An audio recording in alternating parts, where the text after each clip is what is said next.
Assalamualaikum warahmatullahi wabarakatuh. Bertemu lagi dengan saya Siti Juleha. Setelah sekian lama nggak bikin video ya tentang tugas-tugas kuliah, dan sekarang baru bikin lagi. Kali ini saya akan membuat tugas sama dosennya, yaitu Pak Tukino, tapi mungkin dengan mata kuliah yang berbeda. Sekarang adalah manajemen proyek sistem informasi. Nah, di sini saya dikasih tugas di pertemuan sekitar 13, yaitu tugas ke-9, dimana di situ harus dipresentasikan, tapi karena waktu saya bekerja setiap kali pas presentasi mata kuliah beliau, jadi saya di sini membuat video untuk nanti di-upload di YouTube dan kemudian di-upload di e-learning sebagai laporan bahwa saya telah melakukan presentasi. Nah, berikut adalah tugasnya, yaitu pengontrolan project. Jadi di tugas-tugas sebelumnya itu, sebelum pengontrolan itu ada macam-macam ya, ada semuanya pokoknya mah sudah berurutan. Nah, di pertemuan yang 13 ini yaitu tugasnya adalah pengontrolan project. Fungsi kontrol sendiri yaitu mengontrol perjalanan proyek agar sesuai dengan acuan proyek yang ada, yaitu yang tertuang di dalam project management plan, sehingga memenuhi hasil atau tujuan proyek yang diharapkan. Fungsi kontrol ini juga akan dibatasi pada scope, tim, dan cost. Pembahasan mengenai risk control dibatasi pada kasus penambahan scope proyek yang sifatnya tidak mayor, yaitu perubahan scope yang tidak menimbulkan perubahan besar pada proyek. Konsekuensi dari penambahan scope adalah munculnya manajemen perubahan atau change management. Input dari change management hanya dibatasi pada change request yang sifatnya tidak mayor atau tidak menimbulkan perubahan besar pada proyek. Nah, jadi di pengontrolan project ini banyak banget dokumen atau formulir yang harus dipersiapkan. Nah, berikut saya sebutkan ya satu persatu. Dokumen yang harus dipersiapkan dalam pengontrolan proyek adalah dokumen Project Management Plan sebagai acuan untuk mengontrol proyek, itu yang pertama. Yang kedua, catatan pertemuan atau rapat. Yang ketiga adalah formulir permintaan perubahan. Yang keempat, daftar permintaan perubahan. Yang kelima, laporan kemajuan proyek. Yang keenam, tabel penelusuran aktivitas. Yang ketujuh, estimasi biaya penyelesaian proyek. Nah, di sini kita bahas satu persatu. Yang pertama adalah dokumen Project Management Plan. Dokumen ini dijadikan sebagai acuan dalam mengontrol sebuah proyek. Bila dalam dokumen Project Management Plan yang akan dijelaskan mengenai perencanaan sebuah proyek, maka Project Controlling merupakan pengontrolan terhadap perencanaan tersebut untuk melihat secara lengkap tentang dokumen Project Management Plan. Nah, yang kedua, catatan pertemuan atau rapat. Minutes of meeting, MOM. Nah, catatan pertemuan rapat. Nah, catatannya itu seperti ini nih.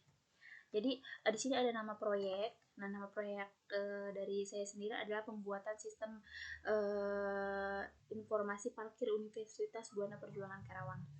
Nah, di sini nama manajernya saya sendiri. Terus ada lokasi rapatnya dibuat oleh, nah di sini. Nah, ini. Oke. Di dalam catatan ini terdapat agenda dan isu yang didiskusikan. Agenda membahas progres pembuatan sistem informasi parkir Universitas Buana Perjuangan Karawang yang dicapai sesuai dengan deadline atau tanggal waktu penyelesaian tahap desain sistem, metodologi pembangunan yang digunakan, serta pembuatan aplikasi parkir Universitas Buana Perjuangan Karawang pada tanggal 15 Juli 2020. Nah, yang keduanya adalah isu yang didiskusikan di sini ada 4. Yang pertama, kebutuhan sistem pada Universitas Buana Perjuangan Karawang, metodologi yang digunakan dalam pengembangan desain sistem yang digunakan, implementasi dan testing, kemudian tenggat waktu penyelesaian. Nah, yang ketiga adalah daftar rencana kegiatan. Nah, di sini ada kolom rencana kegiatan, terus ada mulai, ada selesai. Ini adalah daftar rencana kegiatan di dalam catatan rapat. Nah, dan disetujui oleh, diketahui oleh. Nah, di sini ada. Kemudian yang ketiga, formulir permintaan perubahan atau change request form. Nah, formulir permintaan perubahannya adalah sebagai berikut. Nah, seperti ini, ada nomor formulir, nama proyeknya, terus manajer proyeknya sendiri, terus bidangnya teknologi informasi atau pelayanan parkir ya. Terus di sini ada deskripsi perubahan yang diusulkan atau diinginkan. Kita tulis di sini kalau memang ada, terus usul diterima atau tidaknya di sini. Kemudian kalau memang disetujui dan di sini diajukannya dengan siapa dan disetujui oleh siapa, kemudian tanggalnya tertera. Oke, keempat, daftar permintaan perubahan. Nah, daftar permintaan perubahan ini atau change request log. Seperti biasa, kita ada nama proyek, ada manajer, ada bidangnya. Nah, ini adalah formnya. Itu tabelnya ya. Nomor CLV, deskripsi permintaan. Di sini nomor, di sini deskripsi permintaannya, terus nama pengusulnya siapa, tanggal usulannya tanggal berapa, dan tanggal persetujuannya tanggal berapa. Di sini tinggal diisi. Itu untuk daftar permintaan perubahan. Kemudian kalau laporan kemajuan proyek. Nah, yang kelima ini adalah laporan kemajuan proyek, Project Progress Report. Seperti biasa ada nama proyek, ada pemilik proyek, ada manajer proyek, dan periodenya sampai berapa. Di sini ada statusnya, pengerjaan proyek telah diselesaikan kurang lebih 70% dari awal penyelesaian proyek yang direncanakan. Kemudian ada hasil. Nah, di sini selesainya tanggal berapa, ininya tanggal berapa, diisi di sini semuanya, tanggal aktualnya berapa, tanggal perencanaannya tanggal berapa, kemudian tanggal aktualnya juga tanggal berapa. Di sini ada desain sistem, ada coding, testing, implementasi, pemeliharaan, perkiraan penambahan durasi, perkiraan biaya untuk menyelesaikan. Kemudian dibuat oleh dan disetujui oleh siapa. Yang keenam adalah tabel penelusuran aktivitas. Nah, tabel penelusuran aktivitas seperti biasa, nama proyek, manajer proyek. Nah, di sini ini adalah tabelnya seperti ini. Untuk pengisiannya ada deskripsi aktivitas, analisis kebutuhan sistem, jadwal perencanaannya mulai selesai, durasinya berapa, dari mulai sampai selesai itu kan pasti ada durasi berapa hari. Nah, di situ kemudian ada jadwal aktual, ada jadwal target. Di sini tinggal diisi sesuai dengan yang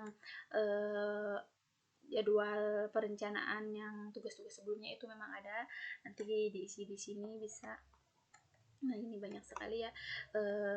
Terus ada yang terakhir, ada estimasi biaya penyelesaian proyek, estimasi cost at complaint, perkiraan biaya penyelesaian proyek. Nah, di sini adalah nih kolomnya seperti ini. Cuma saya sendiri juga belum paham untuk pengisian ini sendiri. Mungkin nanti bisa saya tanyakan langsung ke Bapak Tukino. Oke, itu yang terakhir adalah perkiraan biaya penyelesaian proyek. Sekian dan terima kasih untuk pembahasan mengenai closing project atau